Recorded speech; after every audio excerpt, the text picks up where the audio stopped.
یوسف بن ماجشون نے بیان کیا، ان سے صالح بن ابراہیم بن عبد الرحمن بن عوف نے، ان سے ان کے باپ نے، اور ان سے صالح کے دادا عبد الرحمن بن عوف رضی اللہ عنہ نے بیان کیا کہ میں نے امیہ بن خلف سے یہ معاہدہ اپنے اور اس کے درمیان لکھوایا کہ وہ میرے بال بچوں یا میری جائیداد کی جو مکے میں ہے حفاظت کرے، اور میں اس کی جائیداد کی جو مدینے میں ہے حفاظت کروں۔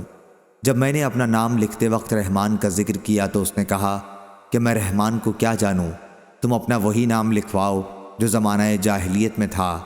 چنانچہ میں نے عبد عمرو لکھوایا۔ بدر کی لڑائی کے موقع پر میں ایک پہاڑ کی طرف گیا تاکہ لوگوں سے آنکھ بچا کر اس کی حفاظت کر سکوں، لیکن بلال رضی اللہ عنہ نے دیکھ لیا اور فوراً انصار کی ایک مجلس میں آئے۔ انہوں نے مجلس والوں سے کہا کہ یہ دیکھو، امیہ بن خلف کافر دشمن اسلام ادھر موجود ہے، اگر امیہ کافر بچ نکلا تو میری ناکامی ہوگی۔ چنانچہ ان کے ساتھ انصار کی ایک جماعت ہمارے پیچھے ہو لی۔ جب مجھے خوف ہوا کہ اب یہ لوگ ہمیں آ لیں گے تو میں نے اس کے ایک لڑکے کو آگے کر دیا تاکہ اس کے ساتھ آنے والی جماعت مشغول رہے، لیکن لوگوں نے اسے قتل کر دیا اور پھر بھی وہ ہماری ہی طرف بڑھنے لگے۔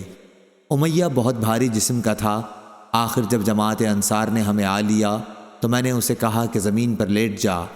جب وہ زمین پر لیٹ گیا تو میں نے اپنا جسم اس کے اوپر ڈال دیا تاکہ لوگوں کو روک سکوں، لیکن لوگوں نے میرے جسم کے نیچے سے اس کے جسم پر تلوار کی ضربات لگائیں اور اسے قتل کر کے ہی چھوڑا۔